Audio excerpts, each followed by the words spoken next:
Bonjour, c'est Captain Flo. Aujourd'hui, c'est une vidéo de technique, mais cette technique est multiple. C'est l'utilisation du papier lin.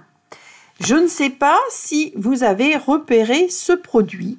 Il s'agit de la référence 155 681 à la page 136. Il s'agit de deux feuilles de 30,5 sur 30,5 de papier adhésif lin. Alors, j'adore le lin. Et donc, je ne pouvais pas passer à côté de ce produit. Et j'ai décidé de vous montrer plusieurs idées pour l'utiliser. Donc, comme vous le voyez, c'est réellement du lin. C'est donc un produit souple. Il est adhésif et sur un support, bien sûr, qu'on peut enlever pour pouvoir le coller. Alors, comme c'est un produit souple, moi, systématiquement, je le colle sur un papier cartonné Stampin' Up. En l'occurrence, je ne me complique pas la tâche, je utilise du papier blanc simple.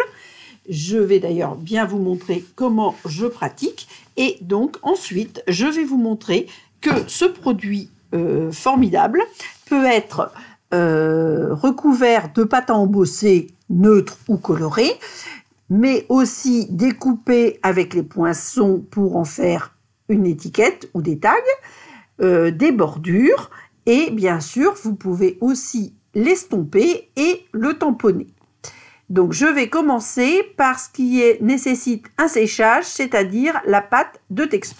Donc, comme vous le voyez, avec la pointe du Stamparatus, peut-être que vous l'avez déjà vu la semaine dernière, parce que je l'ai déjà utilisé dans ma vidéo de la semaine dernière, avec la pointe du Stamparatus, je soulève la pellicule de protection. Et là, j'ai plus de place. Donc moi, je pose d'abord le papier lin sur le bord de mon papier blanc. Et avec le plioir, je décolle au fur et à mesure la feuille de protection pour coller mon lin sur le support. Et avec le plioir, je lisse le papier. Comme je vous l'ai dit, c'est un tissu souple. Donc, alors, on peut le décoller, le recoller, mais bon, je pense qu'on ne peut pas le faire ça à plusieurs reprises. Donc, il faut essayer de faire ça correctement dès le départ. Comme c'est un tissu, c'est souple et ça, même si vous prenez la même dimension du papier lin et du support, ça va légèrement dépasser, mais ce n'est pas du tout un souci. Soit vous coupez au coupe-papier, soit vous coupez avec les ciseaux. Je vais faire les deux devant vous. Bon, avec le coupe-papier, c'est vrai que ça présente des avantages, puisque avec le ciseau, le lin autocollant colle au ciseau et il faut enlever régulièrement les petits morceaux de lin qui se collent sur la lame des ciseaux, comme vous pouvez le constater à l'écran. Mais d'un autre côté, comme c'était vraiment des très fins dépassements, le ciseau permet une grande précision. Par contre, lorsque vous avez quelque chose de régulier à enlever sur un côté, vous prenez le coupe-papier. Comme je suis très maniaque, je chipote vraiment au quart de millimètre près, je pense. Donc, j'ai fait le tour de 3 côtés et je vais supprimer un petit millimètre sur le 4e côté avec le coupe-papier. Et ensuite, nous allons pouvoir passer à la pâte à embosser que je vais appliquer grâce à un pochoir que j'ai réalisé par mes soins avec du papier fenêtré et les poinçons saison du coquelicot. Alors, cette carte est en soyeuse succulente et papaye pâle. J'ai aquarellé déjà mon coquelicot en papaye pâle et soyeuse succulente. J'ai déjà fait mon étiquette. Donc, comme il y a 4 projets, j'ai préparé tout ce qui était préparable à l'avance pour que la vidéo ne dure pas 3 heures. Alors, la pâte à embosser, c'est un produit que j'aime beaucoup. Je pense que je n'en fais pas assez et je ferai d'ailleurs une vidéo spéciale sur la pâte à embosser parce que j'ai plein d'idées à partager avec vous. Donc, la pâte à embosser se trouve dans le catalogue annuel à la page 128 et c'est la référence 141 979. Le pot coûte 9,50 €. Là, c'est la pâte à embosser finition mat. Il existe aussi une pâte à embosser finition miroitant. Alors, avec les petites spatules, j'ai mis à peu près 2 spatules de pâte à embosser dans chacune de mes coupelles. J'ai ensuite ajouté 2 gouttes d'encre. Donc, j'ai choisi les Incolor. J'ai choisi la recherche d'encre soyeuse succulente qui est à la page 123. C'est la référence 155 779. Et Papaye Pâle, même page, et la référence 155 671. Donc, contrairement à la mousse à raser, là, il faut bien mélanger pour avoir une teinte unie. Mais moi, sur le pochoir, vous allez voir, j'ai décidé de mettre un petit peu des deux parce que je trouve que c'est joli et que le papaye réveille un petit peu l'encre soyeuse succulente.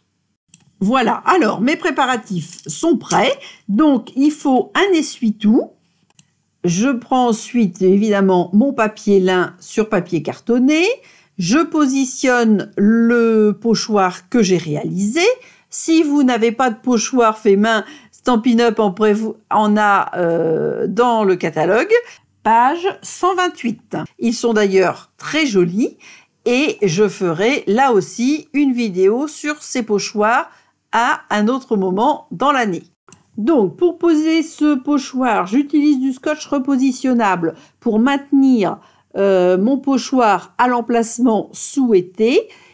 Et comme ça, l'avantage du scotch repositionnable, c'est qu'on peut l'enlever sans abîmer ou déchirer. Si vous n'en avez pas, vous utilisez un masking tape que vous usez un petit peu sur le dos de votre main pour qu'il ne soit pas trop collant.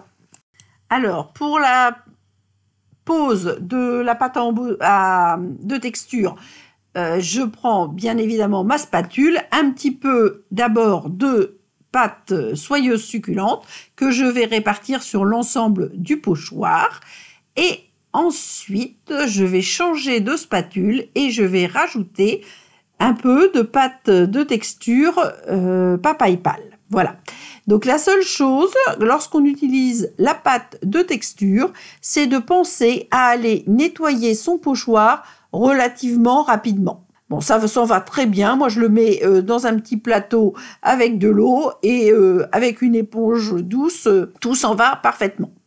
Donc maintenant, je décolle mes scotch repositionnables et j'enlève mon pochoir. Voilà, il ne faut pas mettre une grosse épaisseur parce que ça doit faire à peu près 1 mm d'épaisseur. Et bien évidemment, j'ai commencé par celle-ci parce qu'on va laisser sécher ma pâte de texture colorée sur le lin. Je vais vous montrer les 3 autres projets que je souhaite vous présenter et je terminerai par cette carte une fois que la pâte sera sèche. Donc, je débarrasse le matériel pour la pâte de texture et nous allons passer au projet suivant. Donc, comme je vous l'ai dit, j'ai tout préparé. Il s'agit d'une carte réalisée. Alors, je me suis inspirée d'un sketch avec 2 tags et donc j'ai décidé de réaliser cette carte avec bien évidemment mon papier lin que j'ai découpé avec l'une des étiquettes pour tous les goûts. Donc les poinçons étiquettes pour tous les goûts sont à la page 166 et c'est la référence 155 563 au prix de 27 € les 10 unités. Il y a 8 étiquettes, 4 de formats différents et il y a aussi 2 poinçons pour réaliser des petites décorations de perforation, donc qui vont soit un modèle rond qui vont avec une sorte d'étiquette, soit un modèle différent, je ne sais pas comment le caractériser, qui vont sur l'autre modèle. Donc cette fois, la carte est en papier épinette enivrante, une des nouvelles Incolor, avec un papier design fraisier en fleurs. J'ai tamponné mon petit papier blanc avec quelques petits tampons et le message Aloha, puisque j'ai décidé de décorer cette carte avec une fleur de frangipanier que j'ai orné d'un petit joyau Incolor, évidemment. Et j'ai fait la partie transversale avec l'étiquette joyau d'étiquette et je me suis amusée à calculer pour que ça tombe parfaitement sur le papier blanc déjà tamponné. Donc j'ai déjà préparé mes étiquettes. Il y en a une en frésia avec un œillet en épinette enivrante. Et ma deuxième étiquette est bien sûr en lin, collée sur du papier blanc simple. Et je vais coller l'œillet qui sera en frésia en fleurs. Donc, quand c'est des petits sujets comme ça, l'astuce pour moi, en tout cas, c'est de mettre la colle à l'emplacement souhaité. Donc, je mets de la colle autour de la perforation de mon étiquette et je trouve que c'est plus facile pour coller les petits sujets. Donc, les étiquettes sont prêtes. Et donc, je vais les mettre en décalé sur la gauche de la carte parce que je veux qu'on voit évidemment les tamponnages que j'ai réalisés. Donc, je vais coller d'abord l'étiquette frésia, puis l'étiquette lin. Et là, je m'aperçois, une fois que j'ai mis la colle, que je veux mettre des rubans. Et je n'ai pas préparé mes rubans. Donc, je vais chercher mes rubans et je vais les poser en me mettant de la colle partout.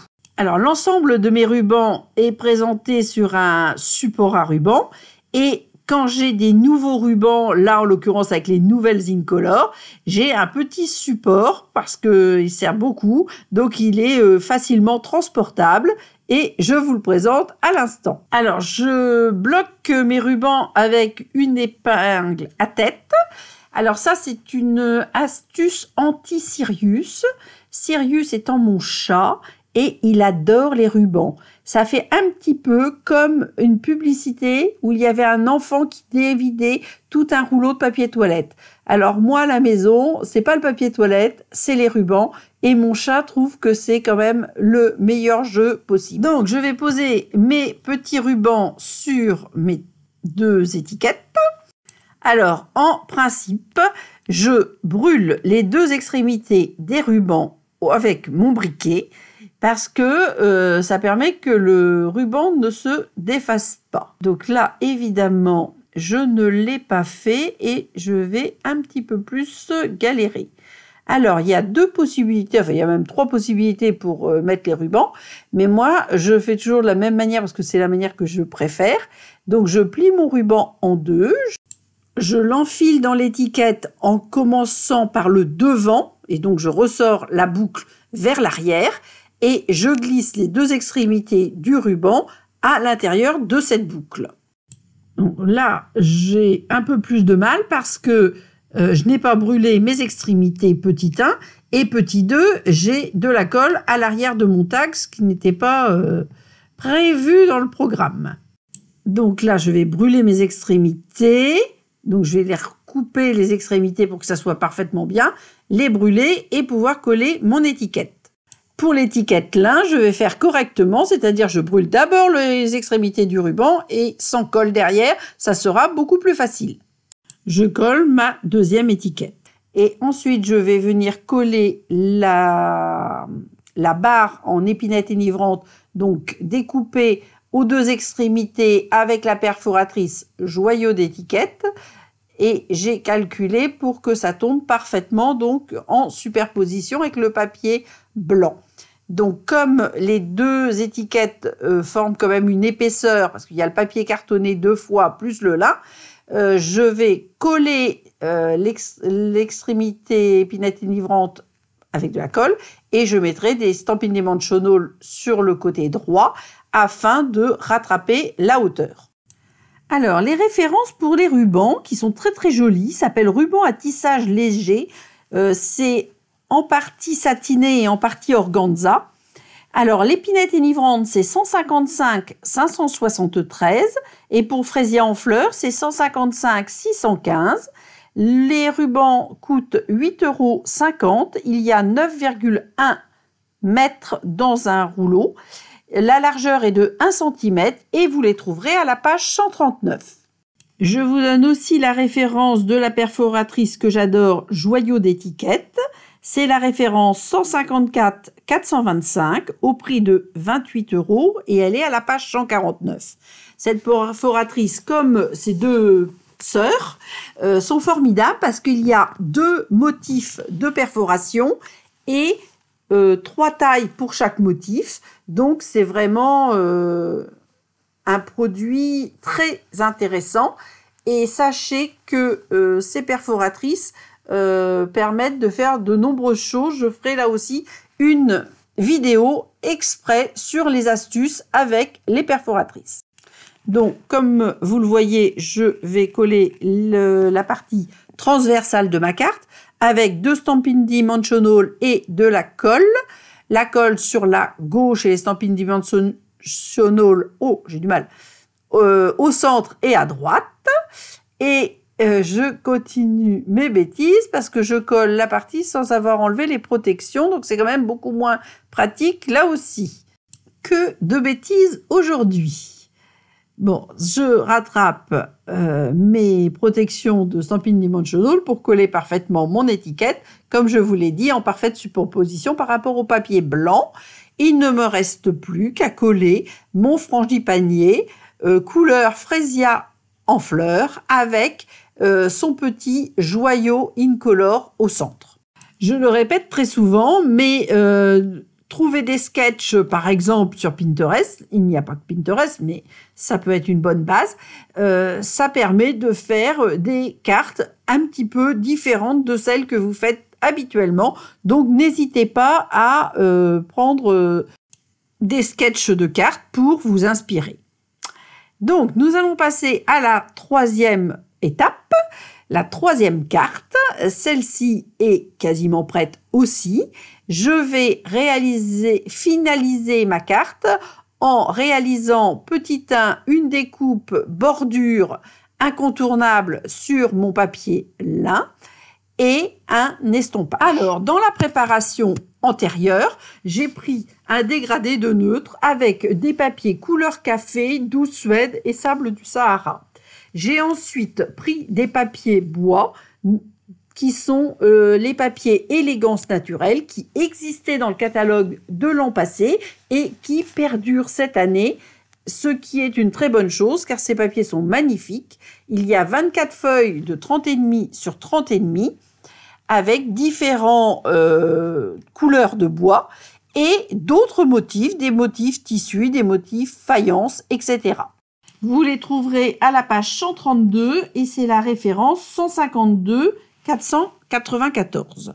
Donc, vous voyez, j'ai été découper ma bordure zigzag, on va dire, sur le papier lin. Je l'avais mis bien au bord.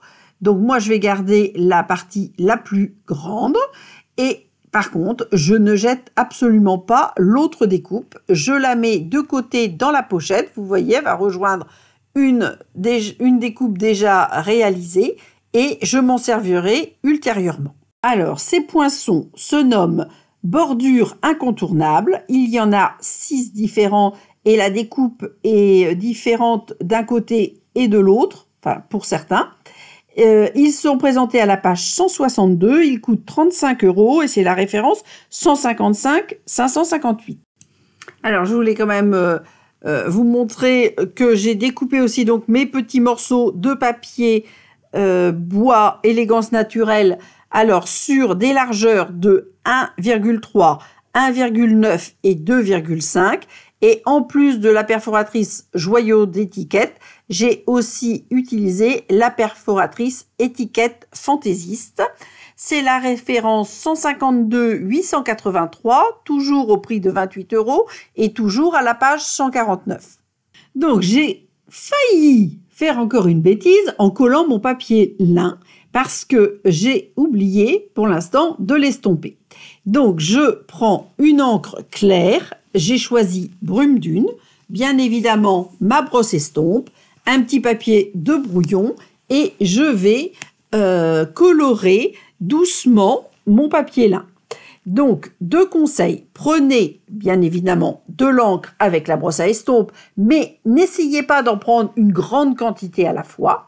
Et toujours décharger sur votre papier de brouillon et commencez à faire vos petits cercles sur le papier de brouillon avant d'attaquer le papier que vous voulez estomper.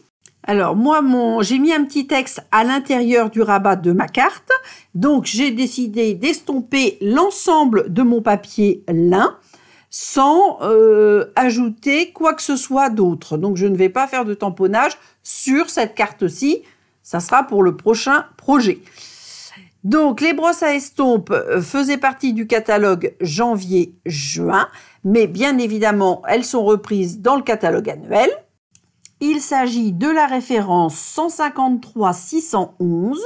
Cela coûte 14,50 € les 3, mais il vous en faut vraiment 3 parce que vous allez pouvoir utiliser plusieurs couleurs, des peintures chatoyantes, etc., etc.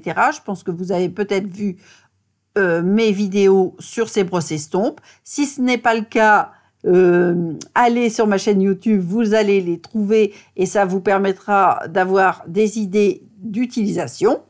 Donc, j'ai juste oublié de vous dire que c'était à la page 129 du catalogue. Donc là, vous voyez, je vous compare un papier lin non estompé et ma bordure estompée que je vais maintenant coller sur ma carte. Alors là, nous avons terminé 2 projets, mais ça c'est le 3e, mais ils sont complètement terminés. Nous allons passer au 4e projet avec un lin tamponné et nous reviendrons sur le premier projet que nous devons terminer en dernier puisque la pâte de texture devait sécher. Donc comme à chaque fois, je regroupe tout le matériel pour vous aider dans la réalisation de vos prochains projets, je l'espère, avec donc les bordures incontournables, les 2 perforatrices, donc étiquette fantaisiste et joyau d'étiquette, l'encre et la brosse à estompe puisque c'était les caractéristiques de cette carte. Donc je vais libérer l'espace de travail pour pouvoir passer au prochain projet. Alors, pour ce projet, c'est très simple parce que j'ai quasiment tout fait, donc il ne me reste plus que juste le tamponnage.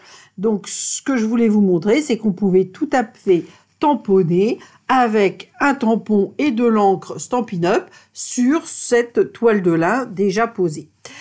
Donc là, le format est un tout petit peu plus grand. J'ai choisi un papier de fond feuillage sauvage. Quand les cartes sont d'un papier foncé, souvent je mets un papier blanc à l'intérieur pour pouvoir écrire dessus. Donc j'ai réalisé des tamponnages à l'intérieur de ma carte. Et là, je vais juste donc tamponner sur le papier là et coller par-dessus une frise que j'ai réalisée avec les tampons Tropique Éternel. Il s'agit de la référence 152-266, présentée page 21 du catalogue annuel et qui sont coordonnées avec les poinçons dans les tropiques que vous trouverez à la page 163. Aujourd'hui, je n'ai utilisé que les tampons. Donc, j'enlève évidemment mon tapis de luxe, je positionne mon papier lin que j'ai préalablement collé sur un papier blanc. Et je positionne mes tampons caoutchouc, donc en l'occurrence les cocotiers, dans l'angle en bas à droite. Je vais ancrer avec de l'encre feuillage sauvage. Donc comme d'habitude, on appuie bien, sans complètement écraser le tampon, bien évidemment. Bon, là, je remets de l'encre une deuxième fois pour que ça soit quand même bien visible, parce que je vais déjà masquer partiellement avec ma frise. Donc, je veux que mes cocotiers soient visibles, ça n'aurait pas d'intérêt sinon. Alors, sans ça, pour la frise, j'ai utilisé un papier blanc. J'ai surtout utilisé les masques, c'est-à-dire que je prends du post-it, je tamponne mes éléments de décoration, en l'occurrence la fleur d'hibiscus. Je l'ai même réalisé 2 fois. Pour le masquage, j'utilise des ciseaux pour détourer mes éléments parce que lorsque l'on découpe au poinçon, on a toujours une toute petite bordure d'un demi-millimètre. Là, je veux que la découpe soit parfaitement adaptée à la fleur. Ensuite, vous tamponnez votre premier hibiscus, vous collez votre masque dessus, vous prenez un deuxième hibiscus avec une encre différente, vous tamponnez, Vous remettez un masque dessus, vous tamponnez un troisième hibiscus et enfin un quatrième. Et à chaque fois, comme on les superpose, on pose un masque dessus. Ensuite, j'ai mis les masques sur les hibiscus, par exemple, du haut et j'ai tamponné des feuilles. Et sur les hibiscus du bas, et j'ai aussi tamponné des feuilles. Ensuite, toujours avec les ciseaux, je vais détourer toute la bordure droite de ma frise pour pouvoir venir la coller sur le devant de la carte. Donc moi, cette technique du masquage, je l'utilise très souvent, j'adore. Et bien évidemment, je garde mes masques avec du scotch repositionnable à l'intérieur de mon boîtier pour ne pas avoir à les refaire plusieurs fois. Alors, cette technique de la frise, c'est une technique inclue dans la technique des papiers lin, mais que vous pouvez reproduire pour aussi bien des fleurs que des animaux, etc. Donc, revenons au papier lin. Nous allons terminer le premier projet, puisque maintenant, ma pâte de texture colorée en soyeuse succulente et papaye pâle a séché. Donc, nous allons pouvoir terminer cette carte qui est, somme toute, très simple. Donc, le fond de carte était un papier soyeuse succulente. Le souhait est sur un petit fanion soyeuse succulente aussi, que j'ai ombré en épinette enivrante. J'avais tamponné un pavot en papaye pâle avec le cœur en soyeuse succulente, pardon, et je vais coller les différents éléments. Donc, je colle à plat le lin sur le devant de la carte. Et ensuite, j'avais mis des stampines Dimensionals sous mon étiquette de souhait et sous mon pavot.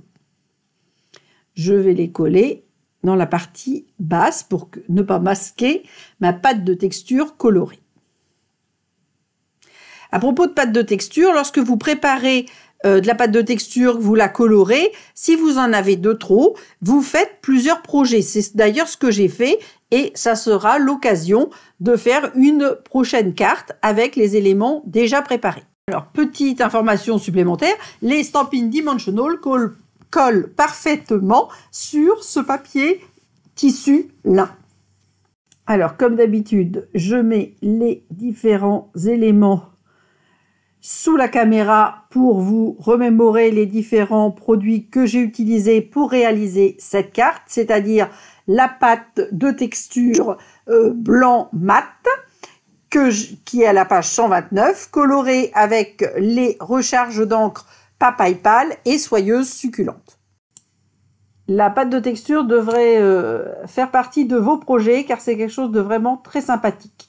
Maintenant, juste un tout petit passage sur l'ensemble des créations réalisées avec le papier lin adhésif.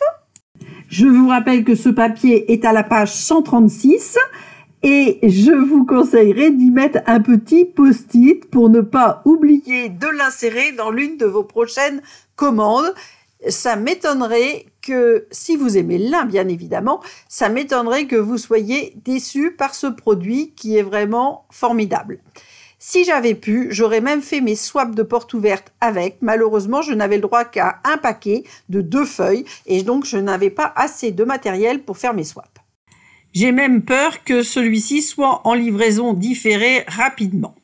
Voici en photo le récapitulatif du matériel et des 4 cartes réalisées sous vos yeux. J'espère que cela vous inspirera et que vous ferez de très belles créations. D'ici là, je vous dis portez-vous bien. À samedi prochain.